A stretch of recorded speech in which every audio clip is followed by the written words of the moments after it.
What's up, potheads and political junkies? It is I, Anil Sonica, editor-in-chief of Pot TV, here with a review of the Cannabis Act. I apologize. I was going to have a co-host, but couldn't make it. So I'm just kind of clicking around and getting all the chats up. We're going to have YouTube up and Facebook up. I'm just kind of clicking on things.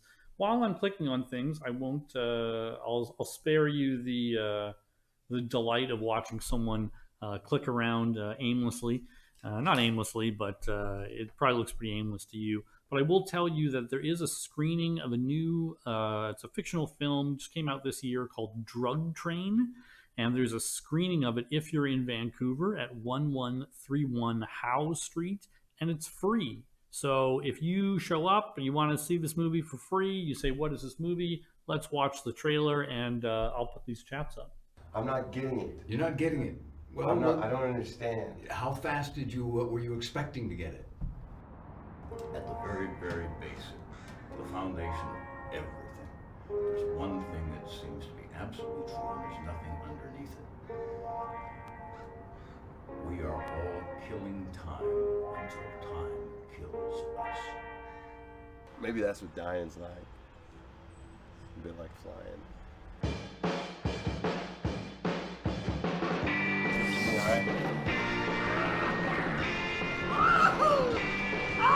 You're fucking there! And you're fucking there! And you're fucking down here! The only thing that's happening is this single moment, and everything else is our mind. You don't fucking me. You don't fucking me. This is me.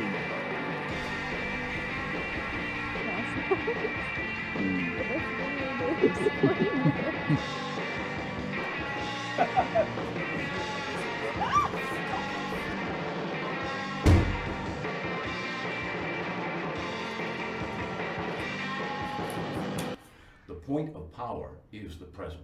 And Albert Einstein said this.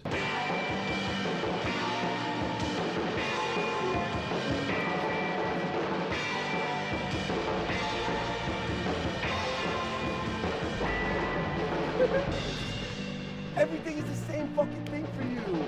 Everything's a fucking chase. You think you're up there? Is that what you think? Is that your fucking problem?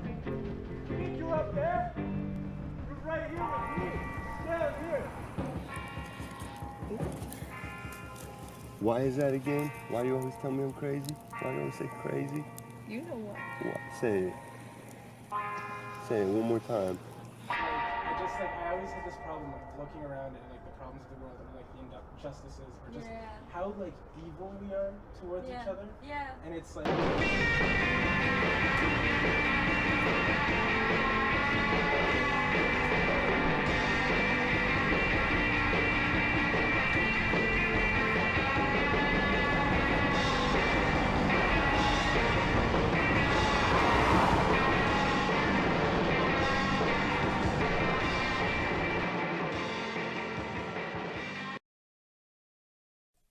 All right, so that is the trailer for Drug Train. Looks pretty good. Just saying hi to everyone. I got Steve from Colorado. Was this Chance saying smoking some AK-47 hybrid. Taylor saying hi from Utah. We got Pepita Chips. Meth is underrated. I don't know if that's the case. I mean, maybe you've had different experiences than I have, but I feel it's rated probably about right. Certainly in my life. Johnny H, the Mellow Fellow, 007 James Bond saying what's up. Yeah, I don't know if meth is quite underrated, but it packs a punch. It certainly packed a punch with a friend of mine, and when he gave it up, he felt a lot better. So yeah, I don't know. I don't know about the hi from Australia. Got Indiana, Sherry, I'm saying hi. This is a lamb's bread joint that I'm smoking right here. So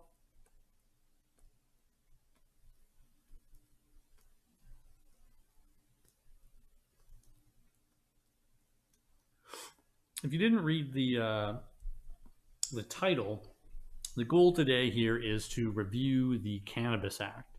So what the Canadian government is doing is they're taking a consultation, a questionnaire to ask people about how they feel about the Cannabis Act, because they're supposed to review what is in the legislation, and they wanted your input. And I will say, if you want to watch the press conference, it is available at Pot TV. All kinds of cannabis video related there. But if you watch it, it was interesting to see that the Cannabis Council of Canada, which is a lobbying group formed mostly of licensed producers, they were able to get there, and they would seem to be getting pretty special treatment in terms of their access to the people running the review. And, I didn't see a lot of other people there. I certainly didn't see any medical patients. I didn't see anyone there who actually looks like they actually smoke cannabis or consume it, actually enjoy the plant. And they've really got this whole this review process. Kind of, it seems like they're trying to wrap it up. Now, obviously, Health Canada has had a number of issues with the way that it reviews things. It doesn't always listen. It isn't always fair. But I feel that it's really important to make sure that you get your voice in there before all this lobbying kind of sickens the process. Maybe it already has. Maybe that's just too cynical. But I think that there's a good chance that at least if someone takes the time to actually look at your submission, they may actually come away with some good changes. And I think weirdly there is some confluence in terms of places where maybe we both agree. So maybe we can even find common ground and get something that actually helps regular people, as opposed to all the stuff they want to lobby for, which is just taxes and more. Well, we'll get into what they into what they want. Although you'll notice when we discuss this fellow from the Cannabis Council of Canada, George Smitherman, former Ontario Premier, he seems to have everybody's ear, but we'll get to that. Before we do, though, I will just remind everybody, CannabisCulture.com newsletter. You can avoid the shadow ban, and you can also pick up some great coupons for CannabisCultureHQ.com. There's a lot of stuff there, and you'll get exclusive things rolling out in the newsletter. It's definitely a worthwhile stash. It's a free Heady stash every week. You can't go wrong with that. This lamb's bread is pretty tasty. It's been a little harsher, but the taste is nice. Interested in this. Got another joint here and a couple other things to roll. What's everyone else smoking? I saw a couple of people shouting out what they're puffing on, but I do always like to know what flavors people are running to. And also check out CannabisCulture.com. It's got all this news. And one of the reasons I can't emphasize enough about why independent news is important and independent views is because one of the ministers in the press conference, Yves Duclos, I believe it was, said, it's such a hard thing sometimes to remember, what things were like back in 2018. What was it like? Well, it's a good thing that Cannabis Culture magazine has been publishing since 1994. And I think they've been very clear about how they feel about cannabis. I think they've shown it in every, way, shape, and form.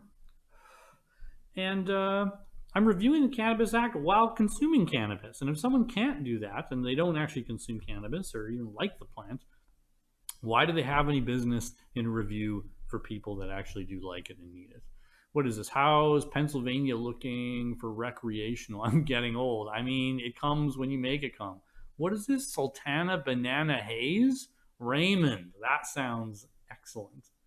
Got some sherbet. What else is going on here? Death Bubba.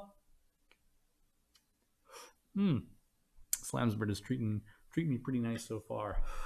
But if no one is really interested in cannabis, why should they have any voice at all? In fact, one of the, we were talking about this George Smitherman fellow. There's some mainstream media coverage of this, and maybe we'll take a look at one of those clips. A long overdue review examining the legalization of marijuana in Canada was finally launched today, nearly a year after it was supposed to. It will not only cannabis, but also the industry and black market. Here's CTV's Kevin Gallagher. When Canada legalized cannabis nearly 4 years ago, the federal government argued it would protect children and weed out organized crime. Today, the Liberals launched a study to determine if that theory was more smoke than substance. The main focus is the safety and the health of Canadians. This is a priority. Required by law, this review was supposed to start last year and will mainly focus on the public health impacts of legalization, including mental health worries in teenagers and a spike in children going to hospital after accidentally ingesting edibles. Hospitalizations in kids who are age 9 and younger have risen by 6.3 times after legalization. Many Indigenous communities say they've been left in a gray area, outside of provincial regulation, unable to share in Ottawa's tax windfall, and now want more control of the substance in their own territories. The jurisdiction of Indigenous peoples is not properly recognized within the Cannabis Act. The investigation will also examine if legal weed is stamping out the illicit market. We are able to achieve now almost 70% of the total consumption of cannabis being accessed through the legal, regulated and safe cannabis market. No one believes that 70% number. George Smitherman represents cannabis producers and argues around half of Canadians buying pot products still use the less expensive black market. He blames high prices on an unfair federal tax regime. What was supposed to be a 10% tax is more like a 30, 35, or 40% tax, depending on the end price of the product. The industry is pleading for change to happen soon, though it'll have to wait until the review recommendations are in, Omar. Kevin Gallagher in Ottawa tonight. Oh, wow. It's quite some reporting. George Smitherman, he doesn't believe that 70% number at all. I mean, I don't either. I don't know how any of those things are calculated. I did look up that claim that was cannabis poisonings among youth had gone up 6.3 times, and that's based on a letter that was sent to the New England Journal of Medicine. But it really wasn't an in-depth review. They basically just counted the number of poison control calls related to cannabis and young people, but they don't really cover much of the time before legalization. So the reporting is always quite off. They also did mention that there was an uptick 2 times the amount of poisonings after only legal flower was allowed. So I mean, the whole thing is so silly. Well, I guess silly would be a nice way to put it if there weren't so many dire consequences for people who were in need. So silly that so much fuss over a plant, but there's nothing silly about the undue punishment and penalty that people have received over cannabis and are still receiving to some degree. The only thing that I've liked about the Cannabis Act is possession arrests are way down, and it seems easier just to have a bag of weed around you. You know, there's a pot smoking section outside the airport with cigarettes here in Vancouver. And happy 420, by the way. But other than that, in terms of growing, it hasn't gotten that much easier. There's a couple more backyard grows have popped up, but quite a bit of work still to be done. As people are still being arrested, raided, and harassed. On this past Wednesday, I was in court with a group that has been providing low-cost and no-cost cannabis to people to get them off deadlier drugs, and they got raided by the police and they can't get a license. They're like the epitome of someone who should have a license. The Victoria Cannabis Buyers Club has been issued a $6.5 million fine, and they've got 8,000 members that are going to be thrown out of medicine. Another example of someone who should have no problem getting a license. The building I'm in right now is a famous smoking lounge. Started as an act of civil disobedience. The archives are clear. No one has been harmed. This is a peaceful activity We were asking for licenses before licenses even existed. Not I specifically, but later along the way. So, yeah. But, speaking of this, George Smitherman, I was also watching the global news talk about this situation, and you'll never guess who also showed up. Even though it's coming almost a year later than originally promised, Canada's cannabis industry is looking forward to a federal review into the Cannabis Act. Stakeholders say updated reforms are needed to protect the health and safety gains of legalization. Issues around costly red tape, the illicit market, and fixing the excise tax are top of mind. The promised tax was a 10% tax on cannabis products, but in many, many cases, we're having taxes that are in the 30-35% range. 2017's Cannabis Act was written from a very cautious point of view, which the industry agreed with. But now they feel critical actions are needed for the legal industry to survive. Supported 150,000 jobs, $15 billion in taxes, but we need some nurturing to be able to carry on with the investments that we've made and to grow the pie for government. Last year, Regina City Council made a point to increase its number of cannabis shops. Since last winter, the amount of weed stores have doubled to around 30, with almost 10 more on the way. There are recommendations to have one shop per 10,000 people, and that has some wondering if there is enough bud to go around. You know, if we look at Regina, around 250,000, we're looking at about 25 stores. So we're over that amount, and you know, at some point here, we're not going to be able to sustain more than 40 stores. In an effort to curb illicit sales, Michael hopes the review will look at increasing the 10 milligram THC limits on edibles. I believe around 2/3 of consumers are actually turning to the illicit market, where they can find edibles that have 10 times the amount of legal limits. And oftentimes those aren't being created in a safe manner, and they're not equally dosed either. So we can't take on the illicit market all on our own. We need government as our partner in this. Troy Charles, Global News. Oh, we can't take on the illicit market. Got to wipe out that illicit market. You know, one of the things the Cannabis Council for Canada also claims to do is lobby on behalf of groups that are also interested in expunging records and ending arrests. But I don't know how you can argue for both at the same time. I mean, the whole illicit market only exists because of the criminalization. The records are directly tied to that. I mean, you know, and even if you did expunge the old ones, we shouldn't be making any new ones.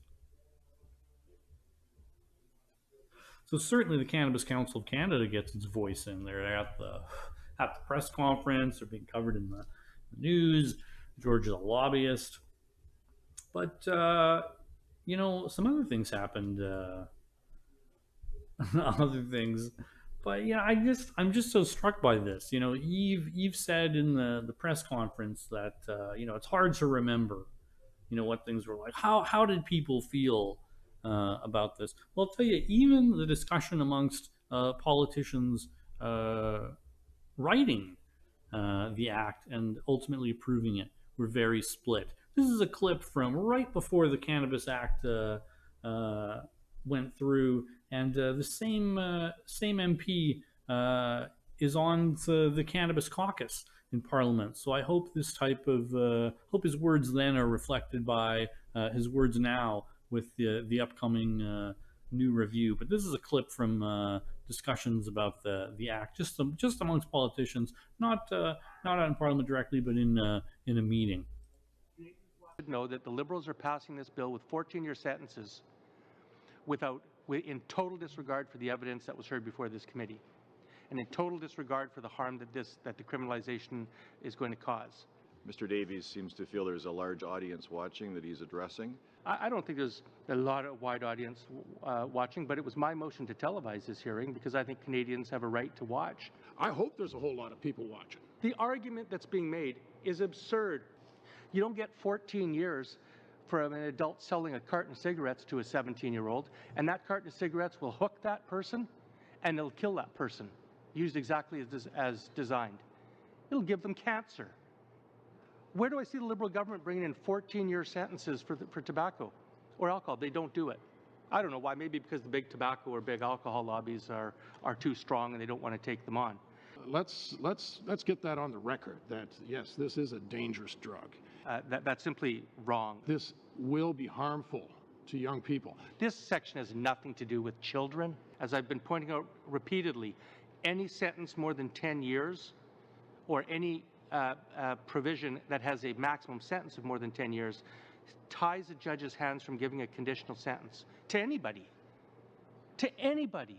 Even someone that they want to give a first-time offender or a third-time offender, they can't give a conditional sentence to them because of the use of 14 years.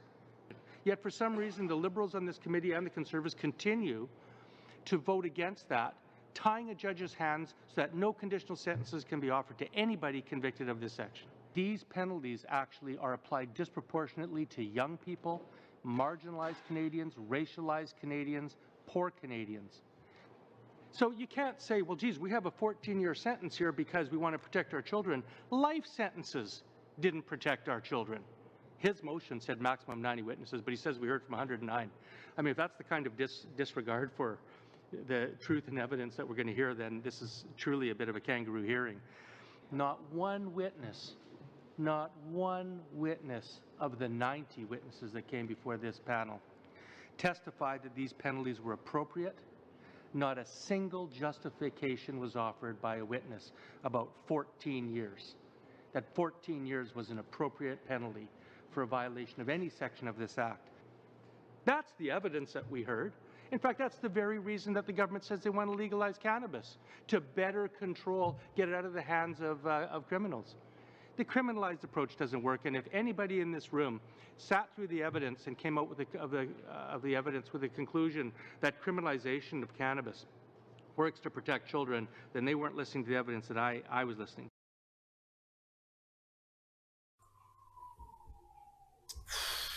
And, you know, you can go back and watch all the footage. You can watch the debate of it. You can watch all the witnesses, and he was right about the count of 90 witnesses, and none of them advocating for criminalization. And yet, there I was in a courtroom with someone being charged with cannabis trafficking. I thought it was legal. People would say, well, maybe you just get a license. Well, it seems to be a lot more complicated than it should be. It's cannabis. I mean, there are other smoking flowers that are available in this country. Almost no regulation whatsoever. But this one seems to be so different for safety, even though it's never killed anyone.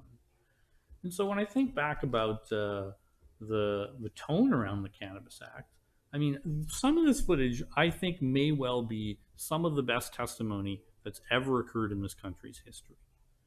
And I think the community was very clear about what was happening then and now. So anyone reviewing the Act should certainly understand how people felt then, and those issues still haven't been addressed. Those are all still very much up to date. This is some more footage of some testimony from Jody. I'd like to thank you for inviting me to speak here, and I represent, I believe, the victims of prohibition while I'm here. We've heard from a lot of experts and bureaucrats and a lot of people who have a lot to say, and it's fantastic that we're having this discussion. The idea that we're sitting here today talking about legalization in this country, it means a lot to me personally. I campaigned for the Liberals as a nomination candidate because I believed in legalization. Because not only am I currently a victim of prohibition myself, out on bail before you here after being arrested 6 months ago, but prior to that I was a drug war widow.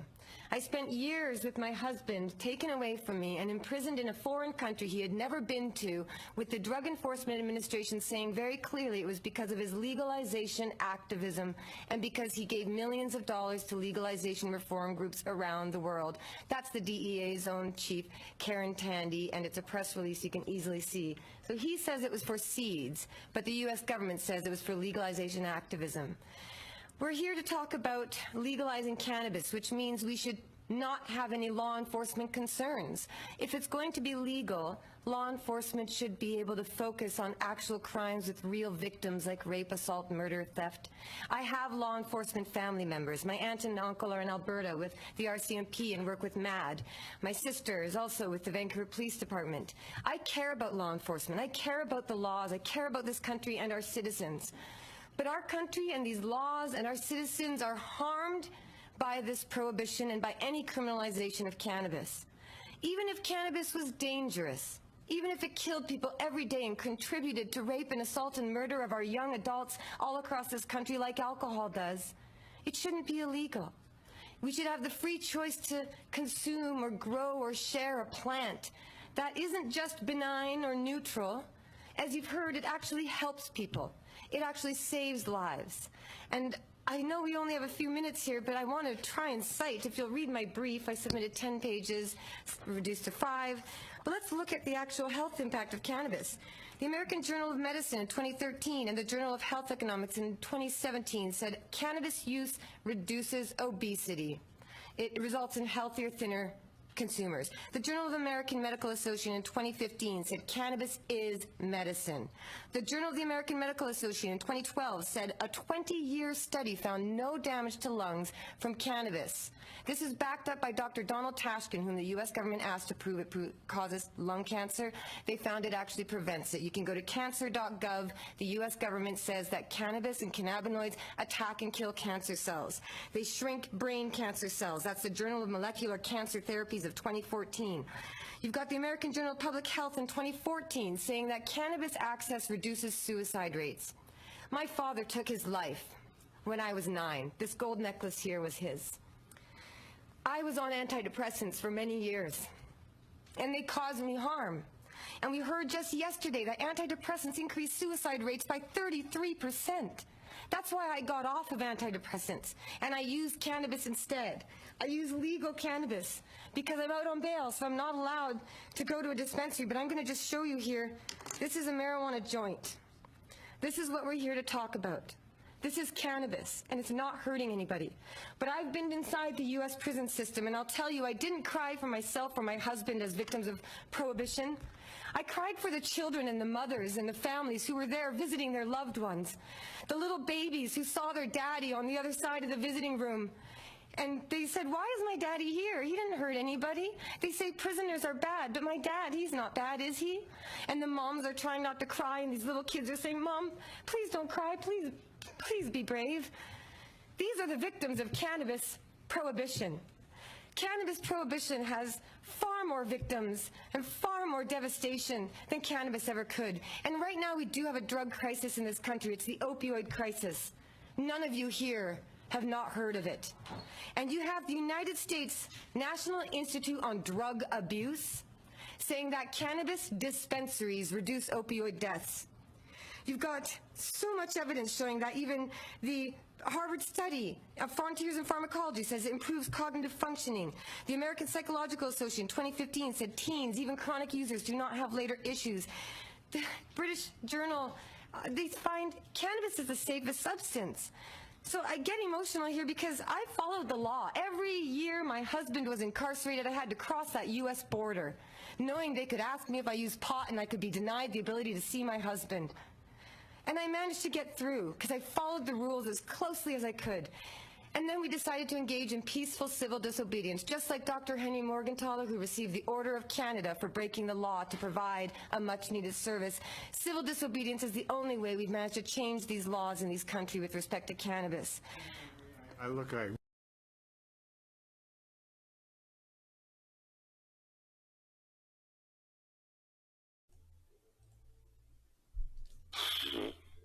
I mean, pretty damning and pretty accurate, and unfortunately up to date. I mean, this group that I was in court with on Vancouver, they're in Vancouver just this Wednesday.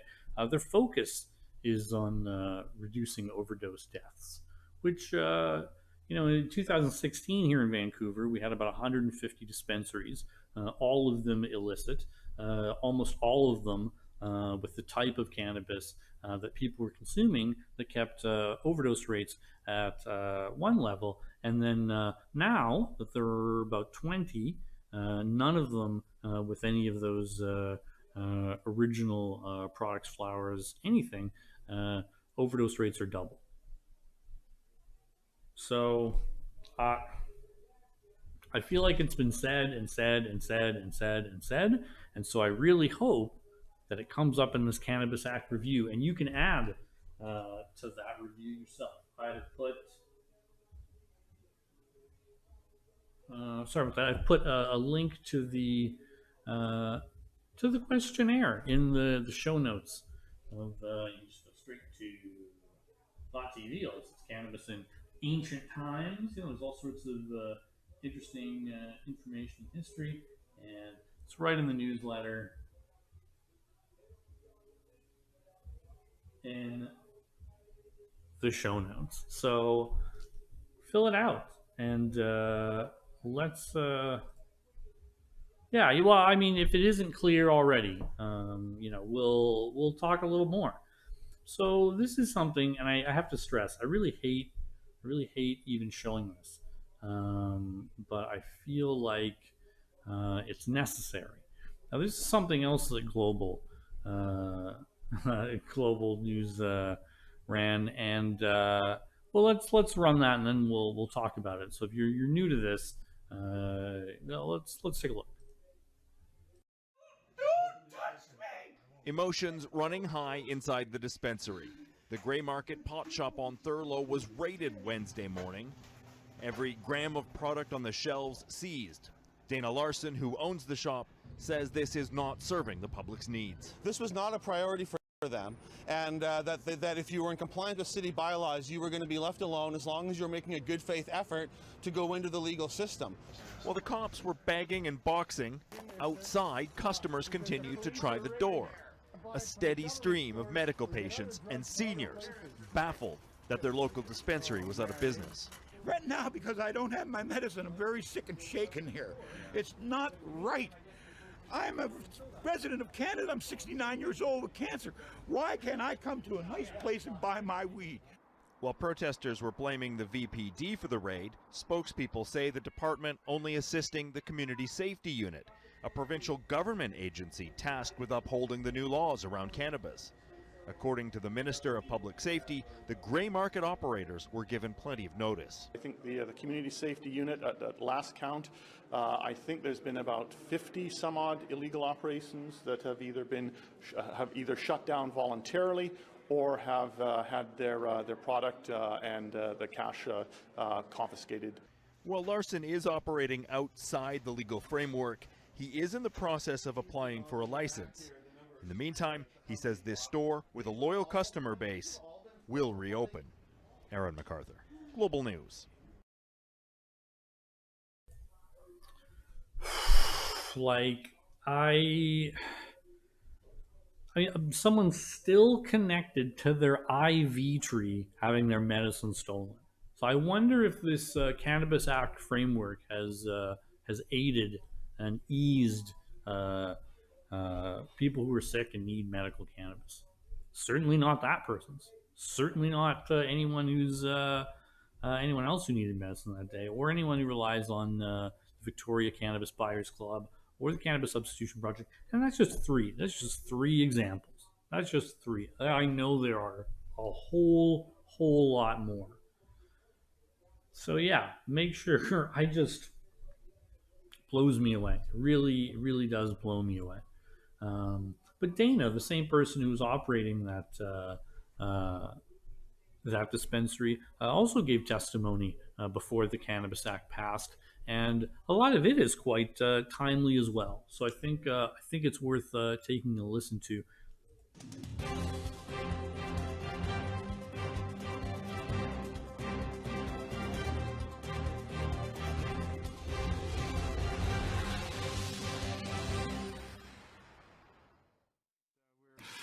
Okay, Okay, for Sensible BC, Mr. Larsen.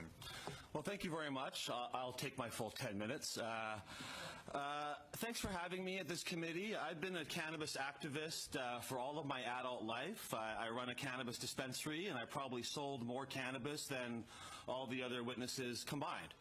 And it's good to be here today, but I have to say that I have my doubts that this committee will actually act upon the evidence that is being brought before them in the testimony they're hearing. And I say that because I've been at this a long time, and when I first got started as a cannabis activist in the 1990s, the government was introducing the Controlled Drugs and Substances Act to replace the Narcotic Control Act. And at that time, there was a great deal of testimony and hearings, and about 24 groups came forward, and all of them said that prohibition was a failure, the war on drugs was a failure, we should legalize, end prohibition, approach things differently. The only group that supported that legislation was the Canadian Association of Chiefs of Police and the Canadian Pharmaceutical Association. Everyone else was against it. The government said we're going to pass this law and then we'll have a drug policy review afterwards. Well, that review never happened. Canada's Senate took it upon themselves and they issued a comprehensive and detailed report on cannabis, that 5-volume report that remains probably one of the best analysis of cannabis and cannabis policy today in 2002. That report was also completely ignored, and I would in fact encourage committee members to take a look at that Senate report from 2002 because it is an incredible document. And they recommended legalization of cannabis for all Canadians over the age of 16. These were conservative senators, not a bunch of pot smokers, and they recommended legalization for everyone over the age of 16. That was ignored. The year I was born, 1971, the Ledane Commission recommended decriminalizing cannabis possession and cultivation and working towards legalization, and that was also ignored. So for all of my life, I've seen our government listen to testimony, do research, have studies, talk to people, and then ignore the results. And I hope that doesn't happen here today. The Cannabis Act is a bad piece of legislation. It is flawed in a great many ways. It doesn't even decriminalize the joint that I have in my pocket now that I'm going to smoke after this committee hearing. The idea that we're going to have licit and illicit cannabis and that we're going to have the police trying to decide which cannabis is good and which cannabis is not good is simply not going to work. In cities like Vancouver, where that's already effectively decriminalized, we're not going to see much of a change in policy. But in northern areas or First Nations communities or the poor people that are demonized and affected most by cannabis prohibition, you can bet police will be going after them. Where'd you get that cannabis from? That's illicit cannabis. We're going to charge you with possession. It is absurd at a time when we're talking about decriminalizing all drugs that we're still not even decriminalizing cannabis possession under this legislation. Now, I was asked to speak today about edibles, but to me that's a category that's really too restrictive. We should be also discussing hashish, tinctures, capsules, extracts, creams, drops, suppositories, all the many ways that you can use cannabis. At my dispensary, we sell buds and we sell all these other products, and the buds that we sell is less than half of everything that we sell. So when I hear in Ontario they're saying they're going to set up these legal shops right next to the dispensaries to put them out of business, I think, great, it's not going to affect my clients at all. 95% of my customers will continue to shop with me, even if there's a legal shop next door. It's simply not going to have the range of products that are really available and necessary. So as an activist who wants to see better drug laws in Canada, I don't like this at all. But as a business owner, it's great. This is going to keep me and other dispensaries in business for many, many years to come. This will do nothing to shut down dispensaries or affect the black market at all. And, you know, we had a pretty major court case, the Owen Smith case. Kirk Tusaw, who spoke yesterday, was the lead lawyer on that case. And the courts ruled that medical patients have a right to access not only smokable buds, but cannabis in all these other forms as extracts. Health Canada's response was to allow licensed producers to make cannabis extracts with no more than 3% THC, which is a complete disregard of both the letter and the spirit of that court decision. But it's not surprising because that's been the attitude of the government and Health Canada for years. Every time we get a court ruling against to expand the cannabis access, the government and Health Canada takes the most restrictive possible interpretation of that decision. And the result of this is that the government has lost control over cannabis, and they've lost control for many years now. We've been systematically dismantling Canada's cannabis laws for the last 20 years, beginning with the laws against bongs and vaporizers and pipes, which are still on the books under Section 462.2. That law has never been removed, and yet it'd be hard to find a city that doesn't have multiple bong shops in it today. And we did that in the 1990s by simply defying the law, opening up bong shops. There was raids and conflict, kind of like now with dispensaries, but after time, police and communities realized that the war on bongs was a failure, that nobody wanted to see it happen, and they gave up. And And as a result, we've effectively legalized bongs and pipes, seed banks, vapor lounges, and we're on the way to doing it with dispensaries and in many cities we already have. So we're not going to follow these laws, and you're creating laws that are simply unenforceable and cannot you're giving the police an impossible task to do with large aspects of this legislation. I'm currently facing charges for giving away cannabis seeds. I've given away over 7 million viable cannabis seeds over the last 2 years. I traveled to 22 cities across Canada the last 2 years giving away seeds.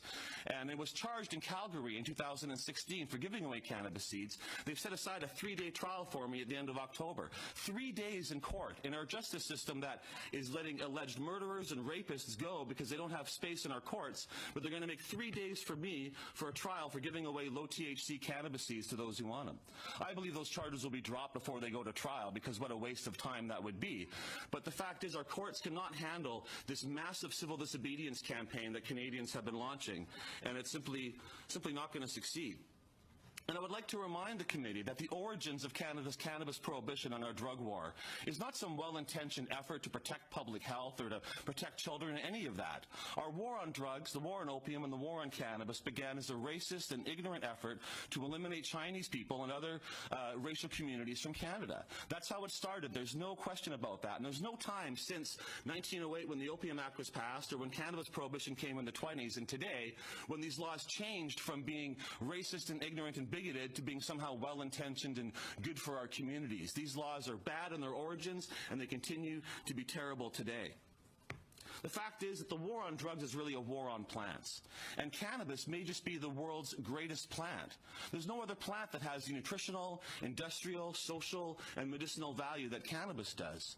But the other aspects of this war on drugs and the war on plants are the fact that coca leaf, opium poppy, psilocybe mushroom, peyote cactus, these are all also good plants with thousands of years of social and cultural use. And the war on drugs is really a war against these plants and against nature, and it's time that it comes to an end. You want to know who to blame for the fentanyl crisis that we're experiencing across Canada? It's you. It's our parliament that has passed these laws that prohibits reasonable access to opiates. The fentanyl crisis is entirely the fault of Canadian policy.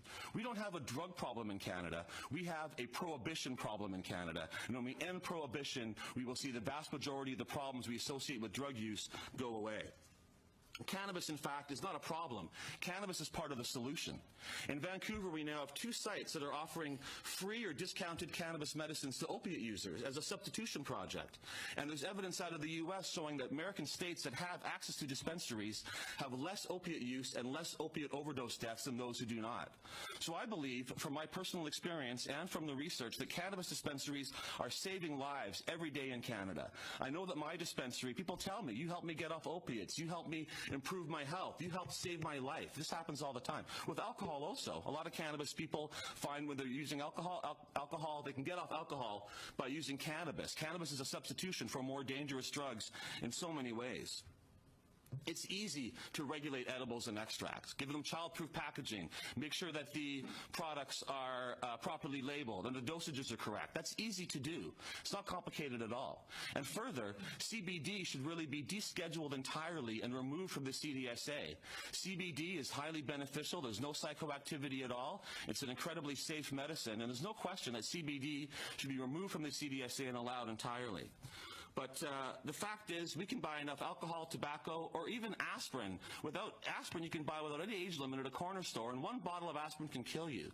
So the idea that we're treating cannabis so severely and so restrictedly when other more dangerous substances are allowed makes no sense at all, and it really shows the failure of this legislation. So I would urge this committee to go beyond cannabis, to accept that cannabis is a good plant and that prohibition is wrong, to stop handing over this industry to the black market as you've been doing for so many decades, and to recognize that it's not just cannabis, that the whole war on drugs is an absolute failure, and it's time to legalize and regulate and put policies in place that are based on the science. We've had this research for 40 years or more now. We know that the war on drugs is a failure. We know that cannabis is essentially harmless and certainly less harmful than the alcohol or tobacco that is used every day. So that's what I have to say. Thanks for having me here, and I hope that this committee will listen to the evidence presented and make some serious changes to this legislation. Thank you. Well, thank you very much. We appreciate your enthusiasm.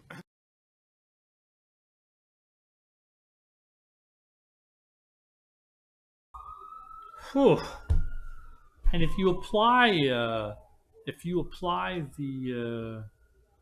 his submission today, it would still, it's all still true. I mean, all of those changes need to be made. Like this is bigger than a bottle of aspirin for a gram of cannabis. Like, that's nonsense. That needs to be explained 70 times.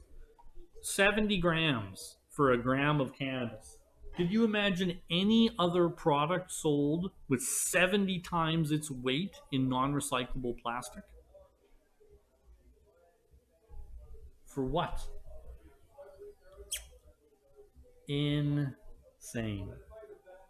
So let's fill out this this questionnaire.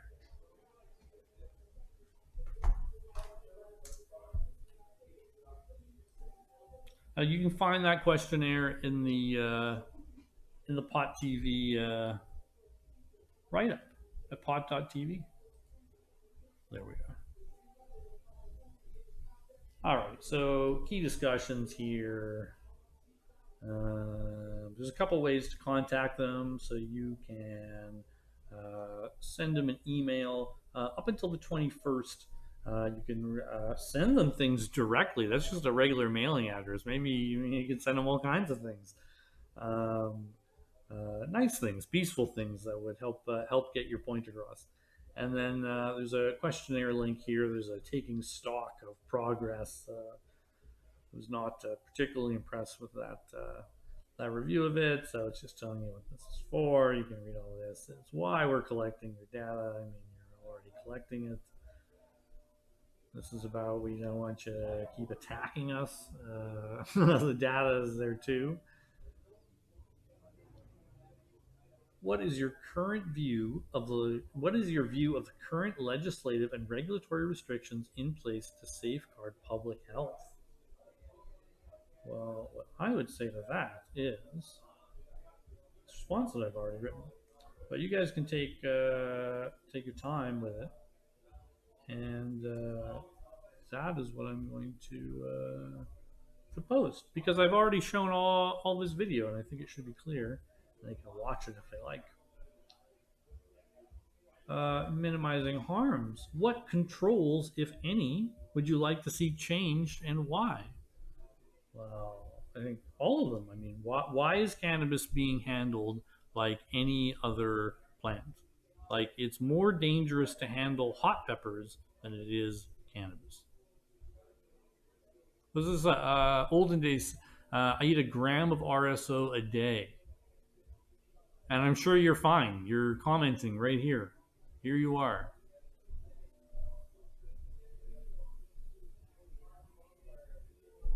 You're right, 100%. Jervis Minnow, on this day 4 years ago, the One Man Smoke Show predicted most, if not all, of the current pile of legalization bull. You know, I have to say, it is true. I don't know if that was the exact date, but go back and watch the One Man Smoke Show with Freddie Pritchard. We were very proud to have that. Freddie's done some incredible cannabis activism, and yeah, you know, they didn't really consult the culture. But what controls, if any? Why? What controls do we need? All you need to know is the amount of something that's if it's going to be in a product. Like, if, for example, like hot peppers. Is this going to be spicy? Are the current safeguards adequately restricting access and helping protect the health of youth? I'm going to say no. Because who is being protected by having someone who's still attached to their IV tree having their medicine stolen? Who is being protected? That's for health and safety. This thing that has never killed anyone. As far as I can tell, on record, it may have been used pre-record that I've seen, but the oldest record that I can find of cannabis in Canada is 1606. I actually found that in Dana Larsen's book. And no one's ever died of it. Over 400 years, no one's ever died. So, regarding safety, I think the silliness can end. I don't know what this. It's not that complicated. And anyone who who wasn't hip to pot before, you've had 4 or 5 years to now see that there's stores out there. You can eat your grandma cannabis, whatever you like. But now you need to relax and let this plant free. Under the current framework, what presents the greatest risk to youth in accessing and consuming cannabis? Well, I think it's a real shame that a young person would be stigmatized if they were using medical cannabis. And I think that young people should have safe places and safe cannabis and safe additional counseling if they need, if they think they need to take something to alleviate their view of the world. Or the pain they're in. You know, I think the answer is always the underlying thing. If this is, if this is such a novel thing, you're worried about kids consuming too much cannabis, it becomes too novel to them. Well, then I guess the question is, why isn't that young person being given something else that is novel?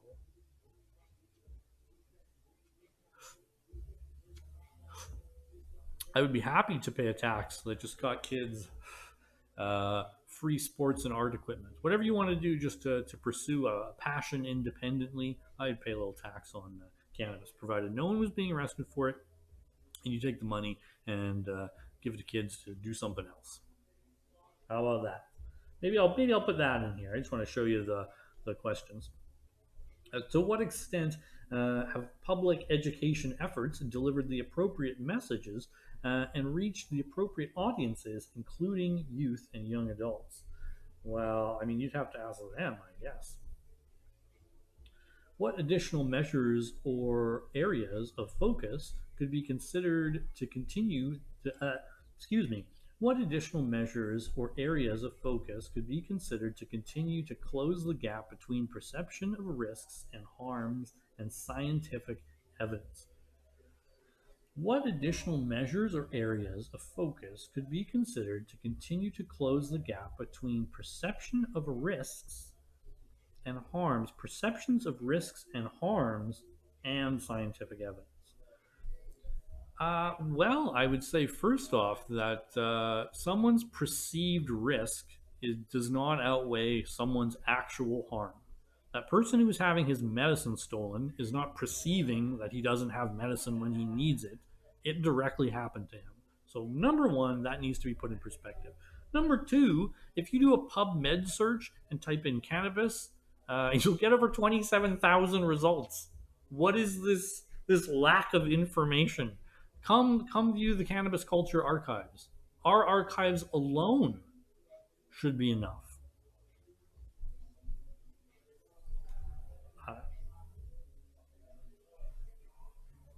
Do adult Canadians have sufficient access to quality-controlled supply of legal cannabis? Do adult Canadians have sufficient access to a quality-controlled supply of legal cannabis? Well, I don't know. It depends how you feel about quality. I mean, aside from the idea of paying the police to beat up other potheads or medical patients with the weed that I'm buying, I would never. I can't have a penny of that. I don't want a penny of that coming out of my weed. But aside from that, I haven't really liked it. I went to a cannabis event, actually a legal cannabis event, a little while ago. And I tried a number of different types of it, and every now and then people say like they find these like unicorn batches that are so nice, but I'm still, everything I smoked that night, not interested at all. It all tasted the same too. I was like, it's not particularly impressed.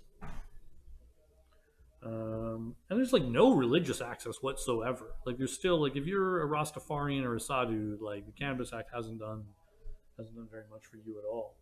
Well, in a lot of regards, yeah, you certainly can't worship freely. You have to worship in a weird, supposedly, if you live in a province where you can grow your 4 legal plants, you can grow 4, but if you want a 5th plant, you either need to beg your doctor, or you need to come up with hundreds of thousands, if not $1 million, to become a micro grow, just for 1 plant. What alternative measures, if any, could the government consider to further strengthen and diversify the legal market? Well, I would say that you need to make the licensing so easy that licensing doesn't even need to exist. It needs to be aligned with every other plan. And most of all these issues will work themselves out. You'll still get a bunch of tax money. The cannabis will still be safe, and prices will be in line correctly. People who need it as medicine will have medicine. People who want to have big cannabis companies will still have big cannabis companies, but they might actually have to be good at something as opposed to just being big at something.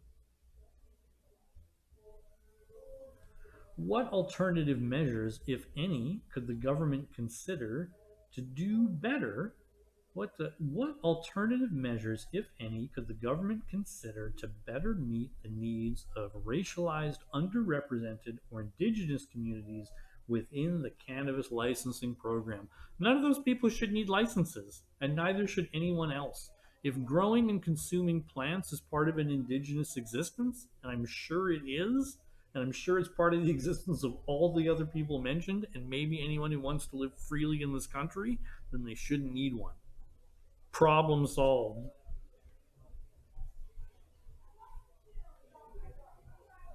To what extent have the current restrictions on home cultivation of 4 plants or less supported the safe and responsible production of cannabis?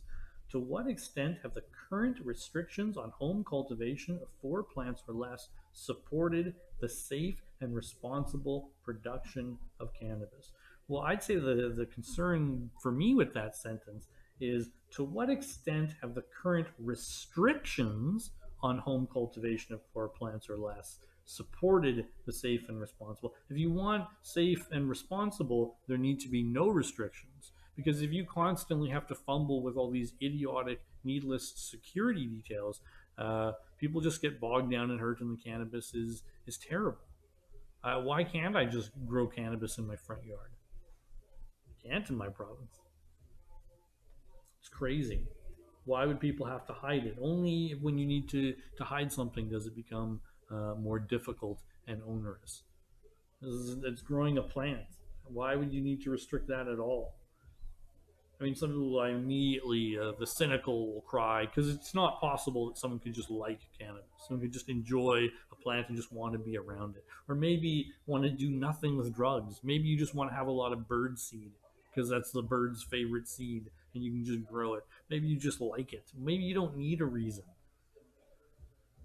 But let's say the person's, well, if you just let people grow whatever they want, you just grow as much as they want, it would be, they'd be selling it, and they'd be, I'm pretty sure there's an income tax act. I'm pretty sure there's a whole act for that. You don't need to pick on all these people who need cannabis because you're crying about some imaginary pennies. What are your general impressions of legal retailers' progress to date in capturing the legal market? What? What are your general impressions of legal retailers' progress to date in capturing the legal market? They wanted to capture potheads. They couldn't figure out how to put all of us in jail. So I guess they just saw if they could do it outside of the jail. I'll just tax you up front. That is, my impression of the legal industry is that 99% of them don't seem like they even like cannabis. And if you don't, I'm not that impressed with, all the things connected to what you're doing. And that's not even necessarily a dig against you, but it just shows in what you're doing. You want me to support you? Let's get every single person out of jail. Let's clear all the records. Let's fix the drug war and make sure no one else goes back. Free the weed. But what's the Cannabis Council of Canada crying about on the news? Some taxes and some other shit. Cool, George. What additional steps or measures? Excuse me. This lamb's bread.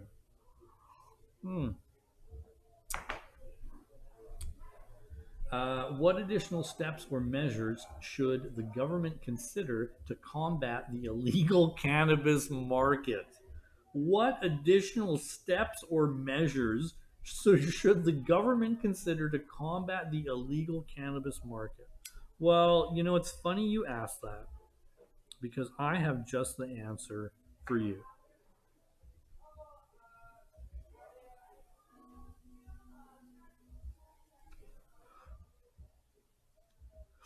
In 2019, there was a protest here in Vancouver. 4/20, 2019. And a lot of people attended. The highest estimate I saw, the highest low estimate was 160,000 people over the course of a day. And, well,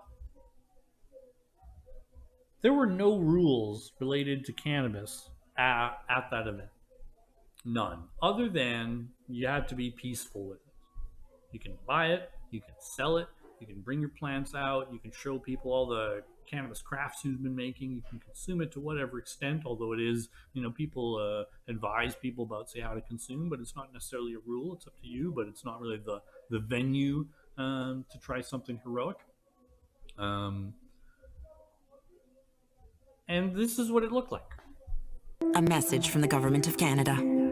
Every day in Canada, 11 people die from an opioid overdose. Thousands of Canadians are dying from street drugs laced with fentanyl. So the question is, what if protesters hurled thousands of black market joints into a crowd?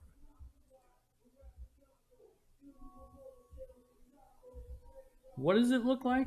All of this is against the law. All of this is in violation of the Cannabis Act, and it is perfectly safe. It's completely peaceful. Cannabis is not a hard drug. Cannabis will not kill you in a single consumption setting. You can't do it that way. It's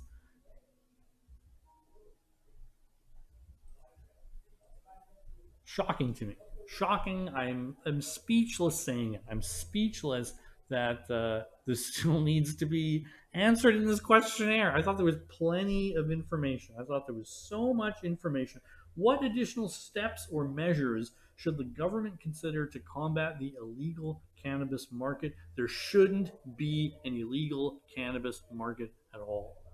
And it's easy to do because the entire illegal market is created by the Cannabis Act. The Cannabis Act creating a illicit and illicit market makes the black market exist forever, as long as the Cannabis Act as drafted exists. If cannabis is just growing wild, if cannabis seeds end up going into your backyard and growing and your neighbor has an issue or your locality doesn't allow it, that's it. Wild cannabis has got you in jail. And or facing a fine, or having your freedom restricted in any way. Why any type of harassment? There was a case where an RCMP officer happened to be in someone's backyard that they had graciously offered to the public to show off backyards and home improvements to kind of, you know, it's a nice thing to do with the neighborhood. And he went after their plants because suddenly he saw them and it was against the law. It's against the law to see plants in BC. If you see someone's plants, you're allowed to report them. Like, that's so just cruel and unusual. What additional? Oh my God! Goodness gracious! What are your views on the current medical access program for cannabis? Well, there was a guy still connected to his IV tree having his medicine stolen by the police. Maybe it's crazy that if someone needed hot peppers the same way, they would never have to go through this. It should be obvious. That it solves 90% of all the other medical issues, and everything else are just issues related to things other than cannabis. Like, what if there are sprays on it? But as long as it's just cannabis, it shouldn't matter. The issue is all these things you're adding to it. We can have a separate discussion about, you know, whatever else other than, but the cannabis itself, before any of this, should be clear that the cannabis should be free. is a distinct medical access program necessary to provide individuals with reasonable access to cannabis for medical purposes, or can access needs be met through the non-medical framework? Please explain. Absolutely not. There's no way, in no way can you say, no one could credibly say that you can get all the medicine that is available outside of the recreational market on the recreational market. If people want to buy cannabis in like big tins or whatever, and that they think that's like recreational, they get high by reading numbers, they should be able to have that, but it shouldn't affect someone who's sick. The medical access program should actually be the government helping people grow.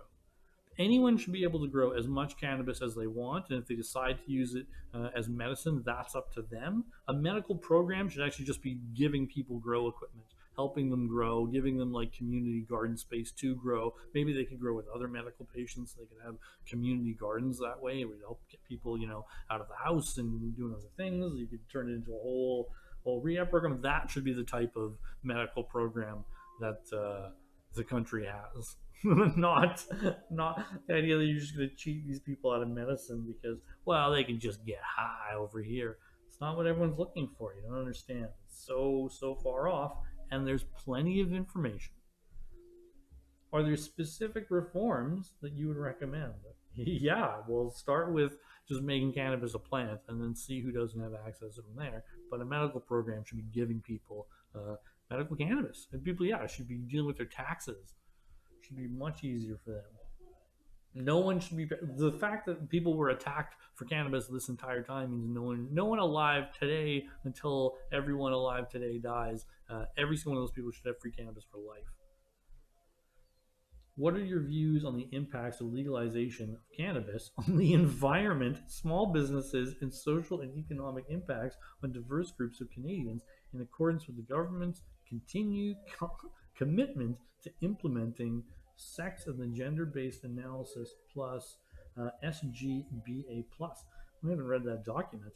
But in terms of the environment, well, why is my cannabis like this? I don't understand. It doesn't make any sense. It makes no sense whatsoever. Small businesses and social economic impact on diverse groups of Canadians. Yeah, just let the weed be free. Free the weed, free the people. Completely, for real. That should be the Cannabis Act.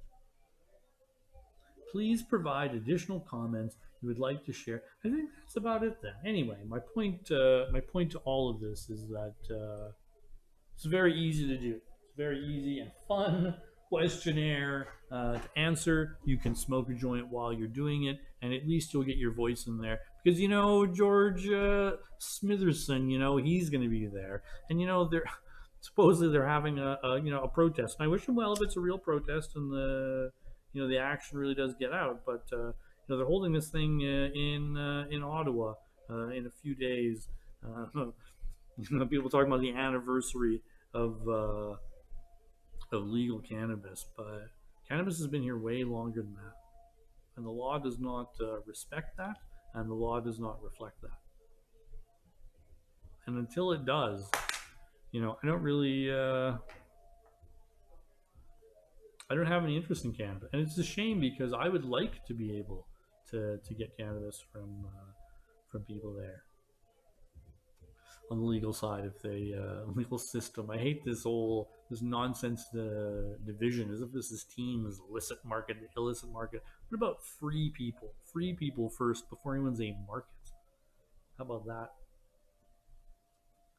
I hope that isn't the cannabis talking. But yeah, the history is clear. I think there's more than enough evidence. So, I think the smoke really is in the air. I think the reason that these laws changed is because no one believed the hype.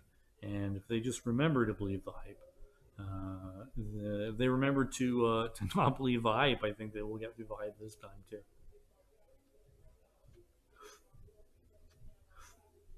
But they're having an event on that date.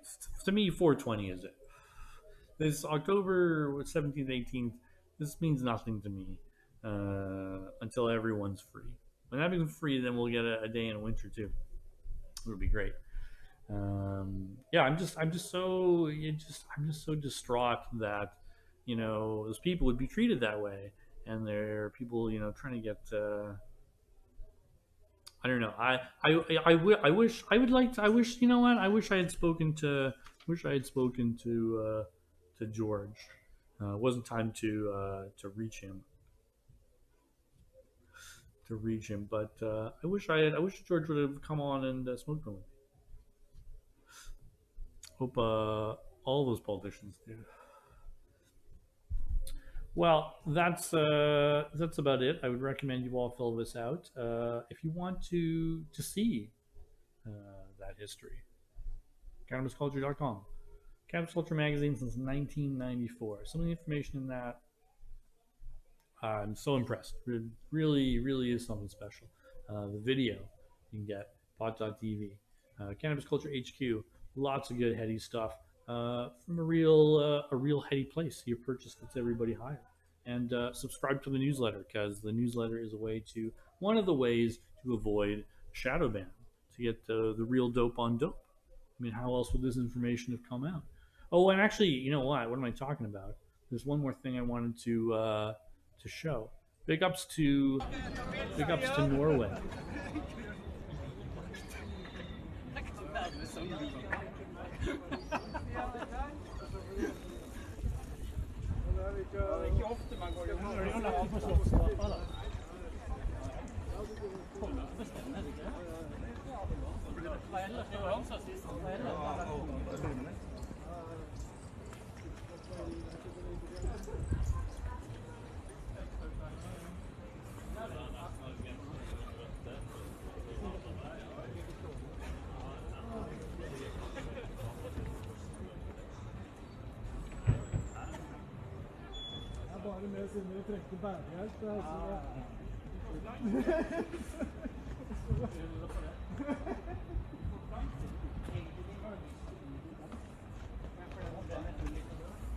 Beautiful protest in Norway. You can watch the whole video and read information about the protest in detail directly from the group. You don't need to take editorialization from me.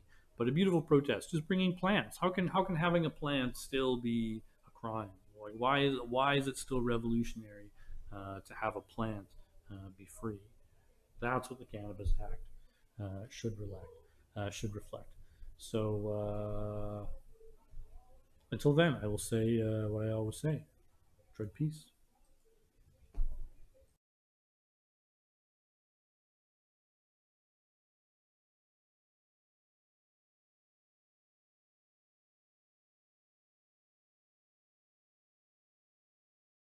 Bear with me while I make the Love Canada. We're gonna blow this shit off the roof this year. So I've been taping up the inner guts of the machine.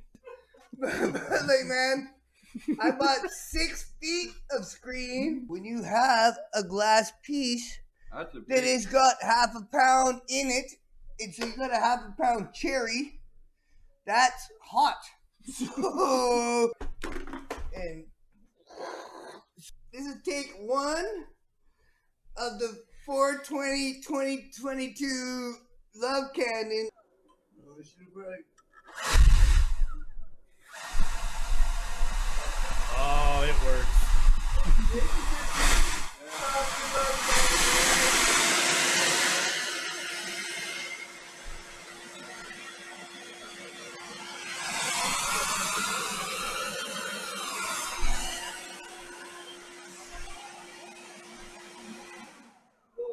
Okay, you sent me a smoke signal.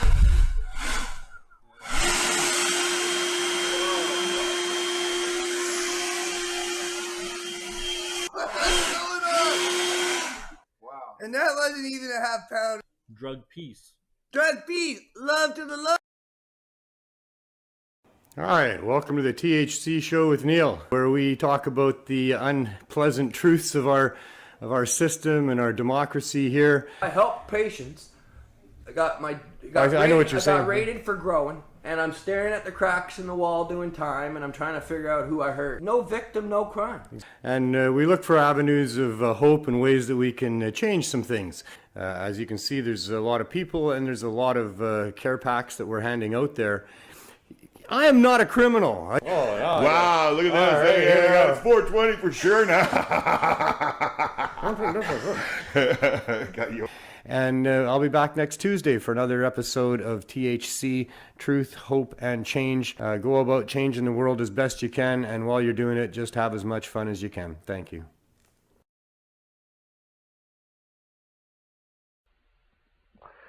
Hello there, first-time viewers. Welcome to Pot TV.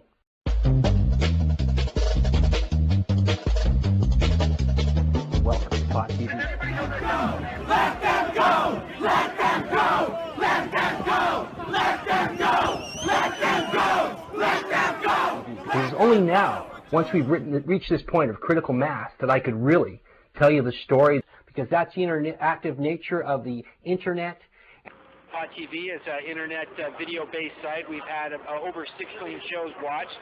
We get about 10,000 shows watched a day. Shows on growing marijuana, medical marijuana, politics of marijuana. And at that time, most magazines or books revolving around marijuana were prohibited literature. From cookbooks to grow books, books about the cannabis culture, mushroom books, even psychedelic books. The mass injustice being done where millions of people in this country are being scapegoated, having their rights and their property and their leisure time and their privacy and their freedom of movement all stripped away from them. And they pulled me off the line, and pushed me down and put me in handcuffs, and they locked me in the patio. This is what it's all about. A little green plant. You, the taxpayers, are being asked to subsidize a war on a little green plant. I know it's scary and difficult and frustrating, and politicians are a fraud. Try and change that and be a voice of truth. For many, many years, decades. In 2001, Canada legalized marijuana for medical purposes. Pot TV news flash breaking story, July 9th, 2003. I became leader about 9 months ago. You have how many locations and how long have you been serving the people of the community for? Well, I started in 2004. Because as long as you're not hurting anyone else, as long as you're not causing any harm, then why should you be dealing with police or prisons or agents of the government? A former DEA agent and author of Powder Burns, Cocaine Contras and the Drug War. In the media often, and the media reports uncritically all too often. I saw this video and I was like, whoa, man, seems like there's something to this. Join me weekdays on Pot TV. We're going to be doing a new show here on Pot TV. On Pot TV, Inspiring Our Hour combines poetry, music, art, video clips, and photographs with a variety of interesting guests who are involved in the medical cannabis movement. Comes on air at 4:20. Cannabis indica, or Indian hemp. It was tasted by the priests on sacrificial occasions.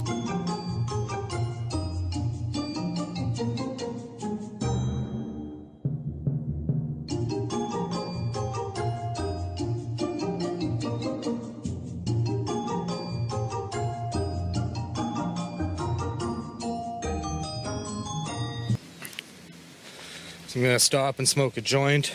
Just figured I'd show you my surroundings here. Beautiful, beautiful little flowers everywhere. Hemp and its many applications, how hemp can be made into paper and fuel and clothing and that. 2 different samples.